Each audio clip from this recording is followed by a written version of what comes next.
지금은 잠잠히 기다리며 소망을 가지고 기도할 때 이런 말씀을 함께 나눕니다. 금년 한 해 우리가 힘있게 1월 달에 출발해서 여기까지 달려왔습니다. 하지만 2월 달부터 시작된 코로나가 지금까지 오면서 지난 한 해를 돌아보면 이와 같은 1년은 우리 생애에 아마 없었을 겁니다. 코로나로 인해서 우리의 믿음, 우리 신앙, 우리 삶이 무너져 내리고 있습니다. 코로나의 확진, 두려움 속에 또 사망에 대한 두려움 속에 우리 삶에 대한 경제적, 육체적 이 힘든 시간들 지금 모두가 보내고 있어요. 어린아이로부터 어르신에 이르기까지 모든 삶의 영역에서 어려움을 호소합니다. 기업이나 나라나 교회나 다 여기저기에서 고통을 호소하는 그런 힘든 가운데 우리가 보내고 있습니다. 특별히 예수 믿는 저와 여러분들에게는 이제 성탄절이 앞에 다가오는데도 이 성탄에 대한 기쁨을 우리 마음껏 누리지 못하고 있는 실정입니다.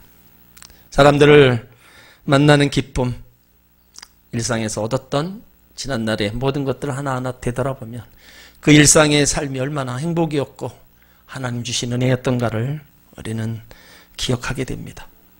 이럴 때 우리 하나님 백성들은 어떻게 해야 되는가?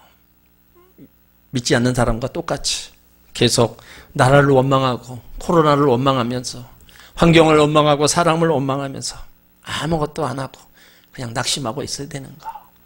이건 아니라는 거죠.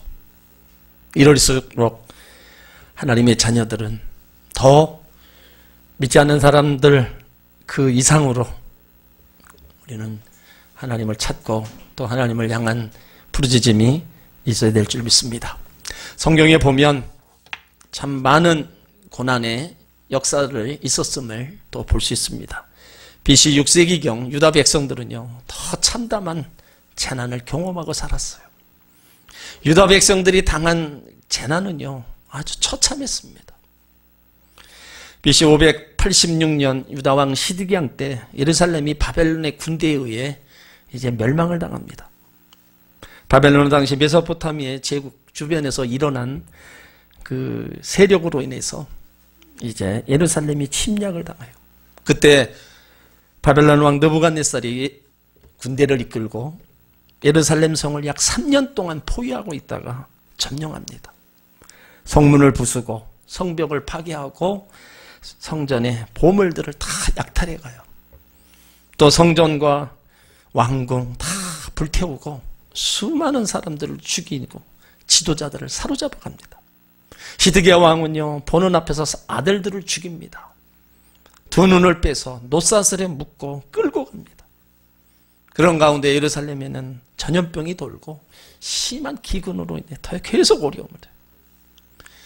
죽임을 당하거나 사로잡혀간 사람들 이외에 남은 자들의 고통은 이루 말할 수가 없었어요. 그래서 이 에레미야 애가를 보면 에레미야 선지자가 그 당시에 그 당하는 그 참상들을 다 기록해놨어요. 그 참상들을 보면 어떻게 저런 일이 일어날 수 있는가 할 정도로 아주 끔찍한 겁니다. 백성들이 먹을 것이 없어 보물을 먹을 것으로 바꾸며 탄식하면서 양식을 구했다고 그랬어요. 에레미야가 1장 11절에 보면 모든 백성이 생명을 소성시키려고 보물로 식물들을 바꾸었더니 지금도 탄식하며 양식을 구하나이다.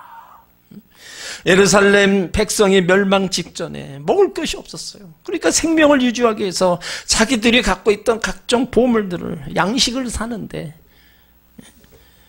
비참한 상태가 지속되고 있다는 거예요.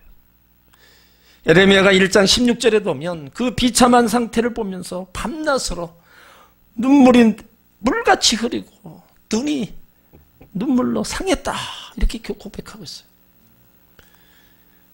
이로 말미암아 내가 우니 내 눈물이 바로 물같이 흘러내리며 나를 위로하여 내 생명을 회복시켜 줄 자가 멀리 떠났음이로다. 원수들이 이김에 내 자녀들이 외롭도다.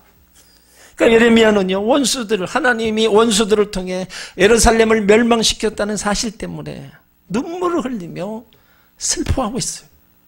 마치 여인이 비참한 상황을 당했는데 위로해 줄 자가 없으니까 더욱 슬프다는 겁니다. 또한 자녀들이 넋을 잃고 있는 것을 보니까 더욱 슬프다는 거예요. 그러니까 예루살렘이 처한 상태가 이러한 상태가 되어도 도와줄 나라도 없고 예루살렘 거민들이 정신을 나간 것처럼 더욱 눈물을 흘리고 있다는 거예요. 에레미야가 2장 11절에 보면 창자가 끊어지고 간이 땅에 떨어진다는 거예요. 내 눈에 눈물이 상하며 내 창자가 끊어지며 내 간이 땅에 떨어졌으니 이는 천년의 백성이 패망하여 어린 자녀와 젖먹이 아이들을 성읍 길거리에서 혼미함이로다. 에레미야 눈에 눈물이 흐르는 거예요. 창자가 끊어진다. 간이 쏟아져 내렸다. 창자는 내면의 슬픈 감정을 표현하는 거고 간은 내면의 예민한 고통을 표현하는 겁니다. 또한 백성이 패망하여 어린 자녀와 젖먹이들의 성읍에서 다 기절한 거예요. 이런 걸 보니까 눈에 눈물이 마를 날이 없다는 거예요. 에레미야가 2장 12절에도 어린 자녀와 젖먹이 아이들이 성읍 길거리에서 기절하고 어머니의 품에서 혼이 떠날 때 그 어머니들은 곡식과 포도주를 찾는다는 거예요.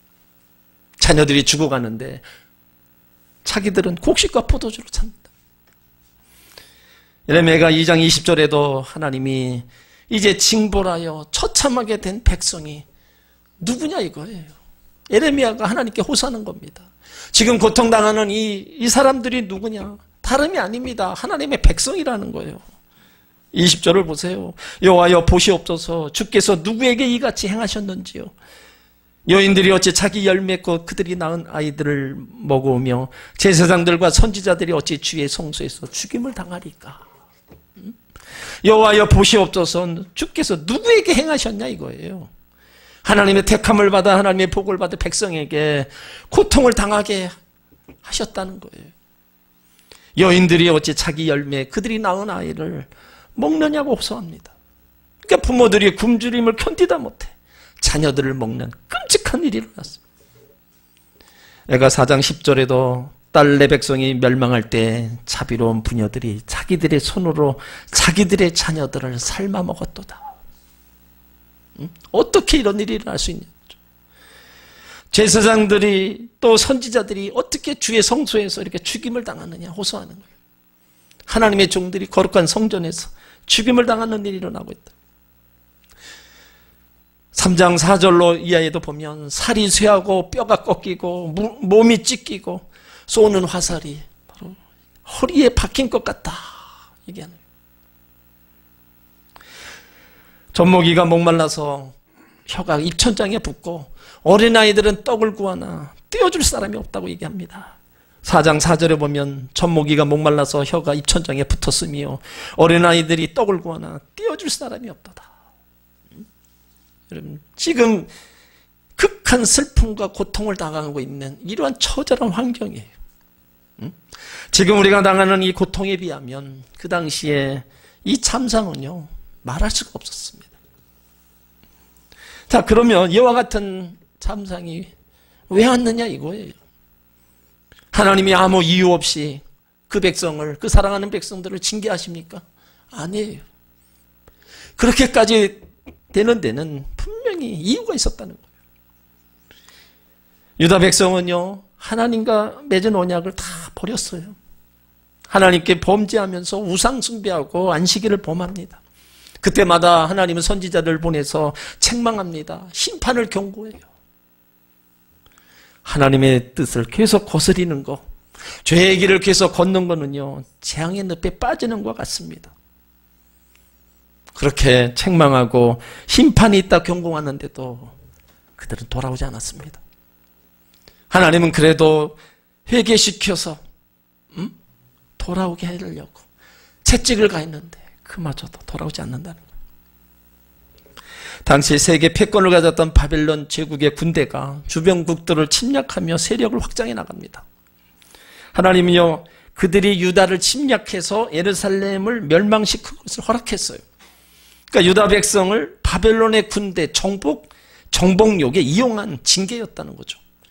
실제적으로는 바벨론 군대가 고통을 당하게 한 것 같지만 근본적으로는 하나님이 고통을 당하게 한 겁니다. 자난의 고통의 근본적인 것은 하나님으로부터 온 거예요. 애가 2장 21절에 보면 주께서 주의 진노의 날에 죽이시되 국리를 여기지 아니하시고 도륙하셨나이다. 애가 2장 3절로 42절 43절에 보면 우리의 범죄함과 우리의 반역함을 주께서 사하지 아니하시고 분노로 자신을 가리우시고 우리를 추격하시며 죽이시고 국리를 베풀지 아니하셨다. 하나님이 죄악을 용서해 주시지 않았습니다. 진노로 추격하여 죽이고 국류를 베풀지 않았다는 거예요. 이렇게 이스라엘 민족이 고난받고 있을 때 절망할 수밖에 없었습니다. 그들은요, 낙심했고 방황했고 고통스러워했어요. 평강이 없었고 행복을 다 잊어버렸던. 애가 3장 17절로 이하야 보면은 주께서 내 심령으로 평강을 멀리 떠나게 하시니 내가 복을 잊어버렸으며 스스로 이르기를 나의 힘과 여호와께 대한 내 소망이 끊어졌다 하였도다. 내 고초와 재난과 곧 쑥과 탐줍을 기억하소서. 내 심령이 그것을 기억하고 낙심이 되었다. 그들은요, 행복도 잊었고요, 인내와 소망이 다 사라져버렸고 방황하고 비통함과 쓰라림 속에서 낙심하고 있다는 것이 바로 오늘 예레미야 선지자의 고백입니다. 이로 말할 수가 없다는 거예요. 하나님이 어찌 그 사랑하는 백성에게 이렇게까지 하시냐. 예레미야 선지자는 애통하는 마음을 가지고 하나님께 호소합니다.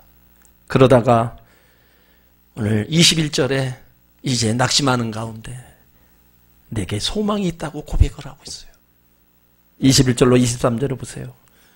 중심에 회상한 즉 오히려 소망이 있사오면 여호와의 자비와 긍휼이 무궁하심으로 우리가 진멸되지 아니함이니라.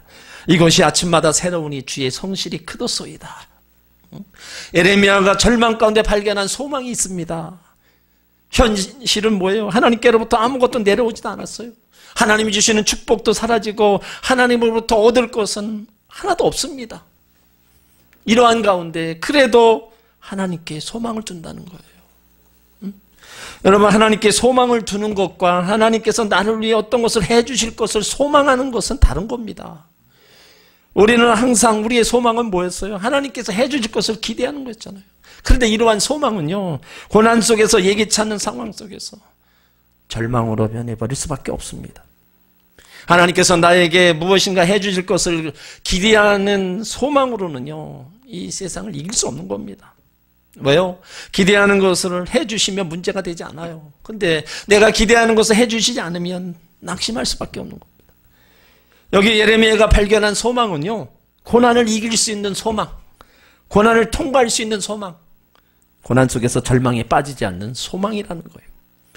그 소망을 하나님 성품에 두고 지금 하나님을 바라보고 있는 겁니다.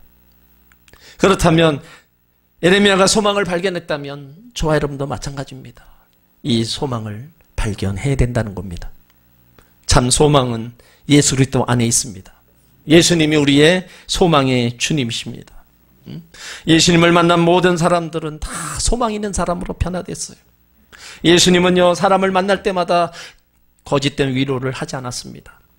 그들을 달래주지 않으셨어요. 오히려 더 잔혹하고 냉혹할 정도로 진실을 말씀하셨습니다. 진실을 직면한 이후 소망으로 변화되었어요. 이것이 우리에게 쉽진 않습니다. 상대방에게 진실을 이야기해 주면서 소망을 갖게 하는 건 어려워져요. 하지만 예수님은 진실을 말씀하시고 죄를 깨닫게 하시고 동시에 소망의 말씀을 하셨어요. 진실을 깨닫게 하면서 동시에 소망을 갖게 하시는 분은 예수님밖에 없습니다. 자신의 최악의 모습을 지적받으면서도 최선의 소망이 되게 하시는 것, 이것은 바로 예수님의 능력이라는 거예요. 예수님께서 우리의 모든 절망의 근원인 바로 죄의 문제를 해결해 주시고 용서해 주시고 회복시켜 주시고 우리에게 소망의 삶을 약속해 주셨어요. 제자들은 예수님의 말씀을 이해하지 못하고 함께 기도하자고 할 때 잠들었습니다. 예수님이 불의한 재판을 받고 있을 때, 고통받고 있을 때 다 도망갔고, 예수님이 부활하셨지만 유령인 줄 알고 다 무서워했어요. 예수님이 그들에게 소망을 두지 않았다면 제자들은 절망 속에서 잃어버린 영혼이 되었을 겁니다. 부활하신 예수님께서 왜 제자들을 만나셨어요? 제자들에게 소망을 주셨기 때문입니다. 여러분, 무엇이 소망을 가로막습니까? 무엇이 하나님과 나 사이를 가로막아요? 불행한 사건입니까? 아니면 잘못된 만남이에요? 여러 가지 문제들입니까? 여러분, 이것이 우리를 절망케 해도 우리의 죄가 예수 안에서 해결되고 예수 안에 있는 영원한 소망을 발견할 수만 있다면 우리에게는 소망이 있다 말할 수 있는 겁니다. 예수님을 믿는 사람들은요, 에레미야가 고백한 이 소망의 고백이 있어야 돼요. 지금의 삶 속에서 어떤 상황에서 에레미야 고백한 이 소망의 고백, 여러분, 이 고백이 있어야 돼요. 중심에 회상한 즉 오히려 소망이 싸움은 여호와의 자비와 긍휼이 무궁하심으로 우리가 진멸되지 아니함이니이다. 이것이 아침마다 새로우니 주의 성실이 크도소이다. 얼마나 아름다운 고백입니까?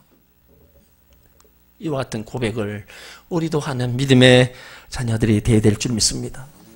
베드로도요, 베드로전서 1장 2절로 4절에 소망을 얘기했어요. 찬송하리로다 우리 주 예수 그리스도 아버지 하나님이 그 많으신 긍휼대로 예수 그리스도의 죽은 자 가운데서 부활하심으로 말미암아 우리를 거듭나게 하사 산 소망이 있게 하시며 썩지 않고 더럽지 않고 쇠하지 아니한 기업을 있게 하시나니 곧 너희를 위하여 하늘에 간직하신 것이라.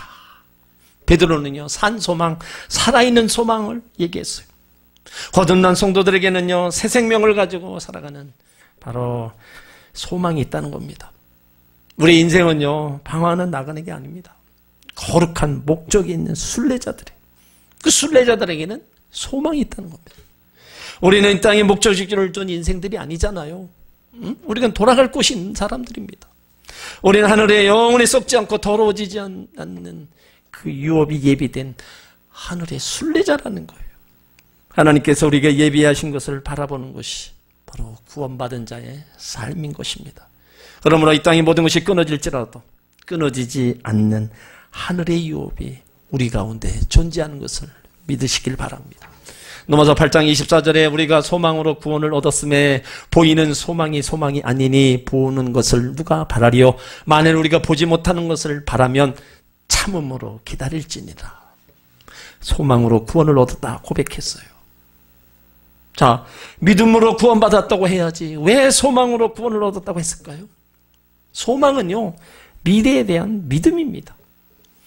믿음의 미래 시제가 소망입니다. 그래서 믿음으로 사는 인생은 소망이 가득한 거예요. 믿음의 미래에 대한 믿음이 우리가 받은 구원을 온전하게 이룰 것이라는 겁니다. 우리는 이미 구원받았어요. 구원을 이루어가고 있다는 겁니다. 우리에게 온전한 구원이 약속되어 있는데 그것은 소망으로 얻는 거예요. 그러니까 우리에게 소망이 있으니 어떠한 절망 속에서도 내게 소망이 있습니다. 고백할 수가 있어야 된다는 거예요. 인간의 죄악을 감추고 덮어주고 외면하고 문제없다고 감춰주는 것은 죽은 소망입니다. 하지만 진실한 소망은 우리 가운데 구원이 필요하고 우리 가운데 죄 가운데 있다는 거, 그리고 세상에는 소망이 없다는 거예요. 우리를 소망으로 구원하신 하나님, 그 하나님은 변함도 없으시고요, 신실하시고 사랑이 풍성하시고 긍휼이 많으신 하나님입니다. 그러므로 그 하나님께 소망 둘 때 우리의 소망이 살아있는 소망이 되는 것입니다. 새 생명 가운데 온전한 구원이 약속되어 있고 하늘에 영원한 썩지 않는 유업을 예비해 놓으셨어요. 그러므로 우리 모두 하나님께 소망을 두면서 어떤 상황 속에서도 나에게 소망이 있습니다.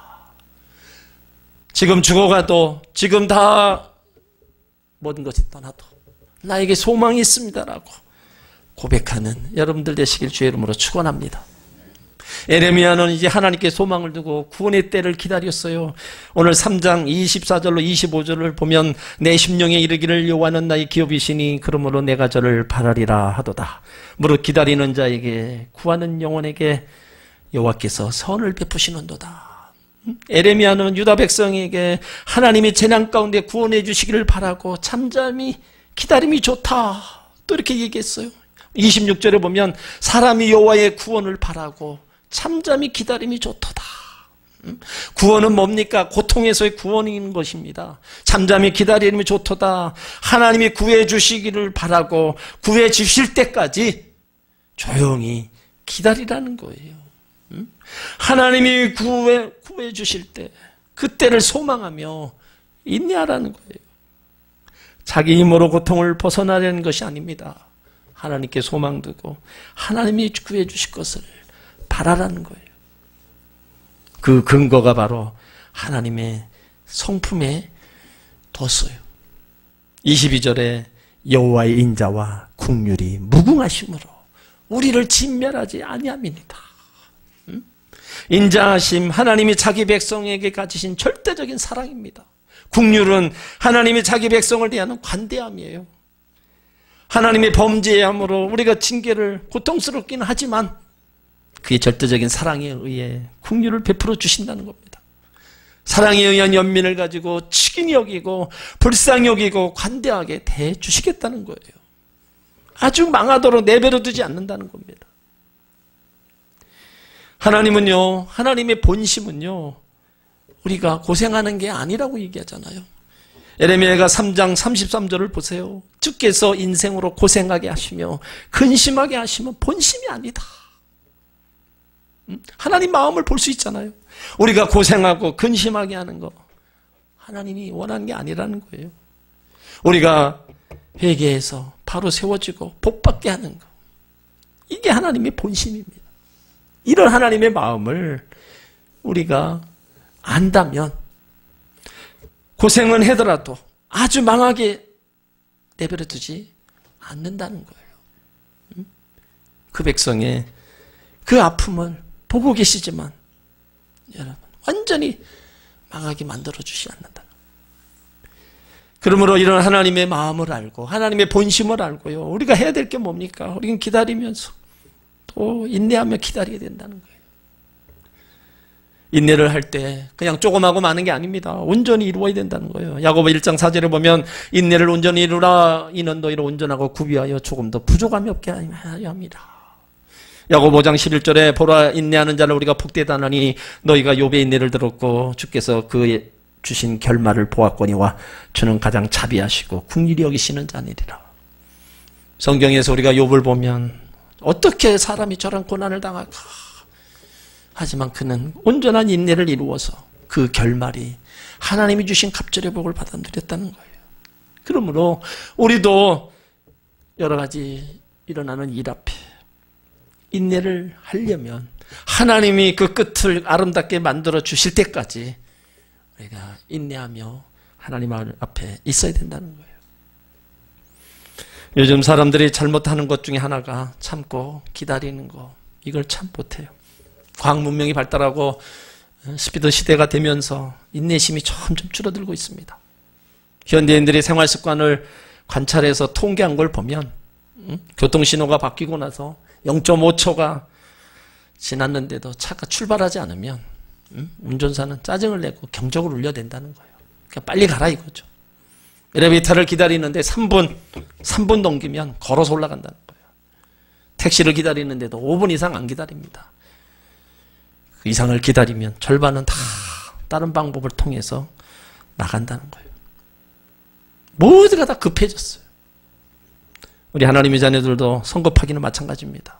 하나님의 뜻을 구하면서 오래 참고 기다리는 것보다 계속해서 우리는 몇 번 기도하고 이루어지지 않는다면 불평하고 돌아서는 겁니다. 육신의 병을 치료하거나 사업을 추진하는 일이 하루아침에 이루어지지 않는다는 건 우리가 다 아는 일입니다. 그럼에도 불구하고 영원한 생명에 관계되는 중대한 일이 짧은 시간에 이루어지기를 기대한다는 거예요. 물론 하나님이 짧은 시간에 주실 것도 있고, 하지만 대부분은 하나님은 하나님의 때에 이루어 가신다는 거예요. 기다림을 우리 가운데 말씀하세요. 이사야 30장 18절에 보면 그러나 여호와께서 기다리시나니 이는 너희에게 은혜를 베풀려 하시며 일어나시리니 이는 너희를 긍휼히 여기심이라. 대저 여호와는 정의의 하나님이시라. 그를 기다리는 자마다 복이 있도다. 그러면 우리가 왜 기다리고 인내해야 돼요? 그 기다림과 인내를 통해서 우리 가운데 얻는 게 뭡니까? 삶의 열매를 하나님이 주신다는 거예요. 그리고 하나님의 약속을 우리가 받아 누린다는 겁니다. 하나님께서 우리에게 약속하신 구원과 영생의 복을 받기 위함이라는 거예요. 히브리서 10장 38절에 보면 너희에게 인내가 필요하면 너희가 하나님의 뜻을 행한 후에 약속하신 것을 받기 위함이다. 하나님이 주신 일들을 잘 감당했을지라도 하나님의 약속이 이룰 때까지 인내하며 기다려야 된다. 그 기다림, 결국에는 하나님이 하시기 때문에 그렇다는 거예요. 우리 생활 환경, 모든 여건들, 당면한 문제들 다스리시고 주관하시는 다 하나님이 주관해 나가신다는 거예요. 이사야 40장 26절에 보면 너희는 눈을 들어 누가 이 모든 것을 창조하였나 보라. 주께서 수요대로 만상을 이끌어내시고 그들의 모든 이름을 부르시나니 그의 권세가 크고 그의 능력이 강함으로 하나도 빠짐이 없느니라. 하나님께서 이 우주 만물을 지으시고 뜻대로 다스리십니다. 우리의 작은 지식으로 때를 정하고 그것을 이루게 해달라고 때를 쓰지 말고 모든 것을 정확한 때 이끌어내시는 창조주시고 주권자이신 하나님의 때를 기다려야 된다는 거예요. 지금 이 어려운 시기를 우리가 당하면서 우리가 해야 될 일이 뭐 있습니까? 하나님의 자녀들이 지금 해야 될 일이 뭐예요? 우리는 하나님의 때를 기다릴 수밖에 없어요. 그 때를 기다리면서 소망 가운데 하나님을 찾을 수밖에 없습니다. 믿지 않는 사람은 하나님을 안 찾는다 할지라도 우리 믿음의 백성들이 이 나라에 어려움이 있을 때마다 우리 개인의 어려움이 있을 때마다 항상 하나님을 찾고 우린 기도해 왔어요. 그때마다 하나님은 그 의인들의 부르짖음을 들으시고 그 의인들의 부르짖음 속에 은혜를 베푸셔서 그 고통 아픔들을 많이 해결해 주셨잖아요. 이제 지금도 그 시간들입니다. 시편 40편 1절로 2절을 보면 다윗이 고백합니다. 내가 여호와를 기다리고 기다렸더니 귀를 기울이사 나의 부르짖음을 들으셨도다. 나를 기가 막힐 웅덩이와 수렁에서 끌어올리시고 내 발을 반석 위에 두사 내 걸음을 경고케 하셨도다. 이 다윗의 경험을 보잖아요. 기도하면서 기다려야 된다는 거 우리도 기억해야 돼요. 다윗이 어려웠을 때 기도하고 응답을 기다리며 내가 또 기다리고 기다린다. 그랬더니 하나님께서 나의 부르짖음을 들으셨다는 거예요. 나를 기가 막힐 웅덩이에서 수렁에서 끌어올리셨다는 거예요. 그러므로 우리도 하나님께 소망을 두고 또 기도하고 기다리면서 나가면 하나님이 행하시는 일을 보게 될 것을 믿으시길 바랍니다. 우리는 세상에서 여러 가지 고통, 아픔을 당하잖아요. 때론 내 잘못으로 인해서 당하기도 하고 어떤 때는 신앙의 유익을 위해서 고통을 당하기도 합니다.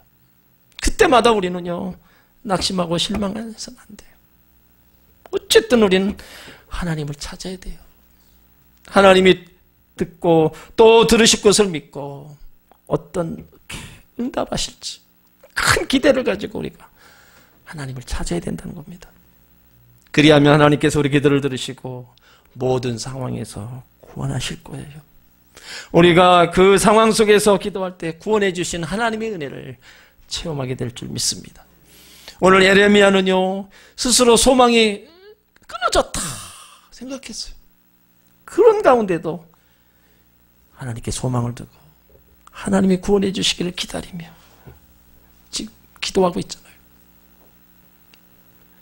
그러므로 지금 고난 중에 하나님께 소망을 두고 우리는 하나님께로 전적으로 돌아와야 될 줄 믿습니다. 하나님이 구해 주시기를 바라고 우리가 해야 될 일 여러분 소망 중에 우리가 기도하며 기다려야 될 줄 믿습니다. 하나님은 침묵하시는 것 같아도요 침묵이 아니라 고난당하는 나를 위해 방패와 힘이 되어 주십니다. 그러므로 하나님께서 내가 기도할 때 지금의 고통에서 이 나라의 고통에서 이 아픔에서 건져주심을 믿으시길 바랍니다. 때로는 아무리 부르짖어도 응답이 없다 할지라도요 여러분 기도의 줄을 놓지 마세요. 때로는 침묵이 더 크게 더 무겁게 말하는 것처럼 들려올 때가 있어요. 그렇다면 빨리 우리는 용기를 내서 내가 하나님 멀리 했던 자리라면 빨리 하나님 가까이 나와야 돼요. 말씀의 자리로 와야 되고요 기도의 자리로 와서 하나님을 찾아야 된다는 겁니다. 요나서 2장 13절에 너희는 옷을 찢지 말고 마음을 찢고 너희 하나님 여호와께로 돌아올지어다. 그는 은혜로우시며 자비로우시며 노하기를 더디하시며 인애가 크시사 뜻을 돌이켜 재앙을 내리지 아니하시느니라. 때로는 우리는 하나님을 멀리하며 살아갈 때 이대로 가면 하나님께서 재앙을 내리지 않으실까 염려가 될 때가 있어요. 여러분, 그 순간이 우리에게 믿음의 위기임을 영적 감각으로 알아야 된다는 거예요.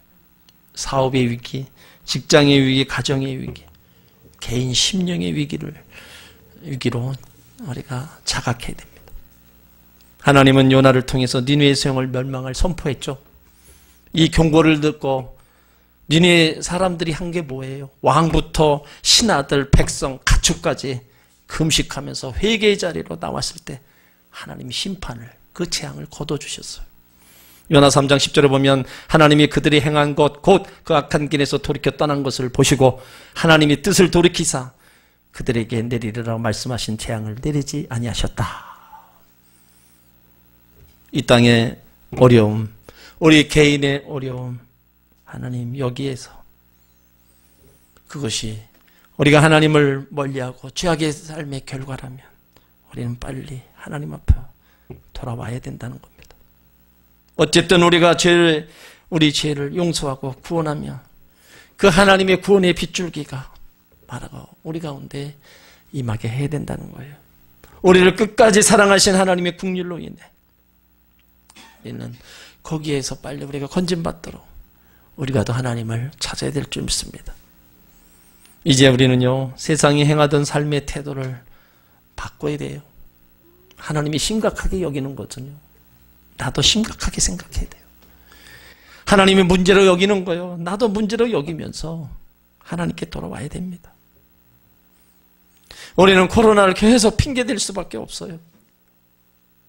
이 코로나를 때문에 하나님이 우리를 버린 것 같은 그런 마음도 들어요. 하지만 그렇지 않습니다. 믿음으로 잠잠히 기다리며 소망을 두는 하나님 백성들, 그 백성들의 기도를 들으십니다. 그것을 들으시고 하나님은 분명히 거기서 새롭게 일하게 되심을 보여주실 겁니다. 이 나라에도 마찬가지고요. 개인의 삶 속에 개인이 하는 모든 일에도 정말 하나님이 모두가 힘들어하고 모두가 불황이라고 죽겠다고 하는 그런 삶 속에 보낸다 할지라도 하나님은 하나님을 찾는 그 사람들이 새로운 은혜를 베풀어 주셔서 정말로 고통 속에서도 하나님 부하고 존귀하게 만들어 주시는 겁니다. 그거는 하나님만이 하시는 거예요. 그렇기 때문에 우리가 그 하나님 앞에 소망을 두고 여러분 하나님을 찾아야 돼요. 다른 이유가 필요 없습니다. 시편 62편 5절로 8절에 보면 나의 영혼아 잠잠히 하나님만 바라라. 대저 나의 소망이 저로 쫓아나는도다. 오직 저만 나의 반석이요 나의 구원이시요 나의 산성이시니 내가 요동치 아니하리로다. 나의 구원과 영광이 하나님께 있으며 내 힘의 반석과 피난처도 하나님께 있도다. 백성들아 시시로 저를 의지하고 그 앞에 마음을 토하라. 하나님은 우리의 피난처시로다. 여러분, 이와 같은 약속의 말씀을 우리 가운데 주셨는데 왜 우리가 하나님께 소망을 두지 않고 왜 다른 곳에 낙심하고 주저앉냐 이거예요. 오늘 에레미야의 그 슬픔, 고통, 참상, 에레미야가 그것만 보고 계속 주저앉아 있었다면 그들은 회복을 못 봤을 겁니다.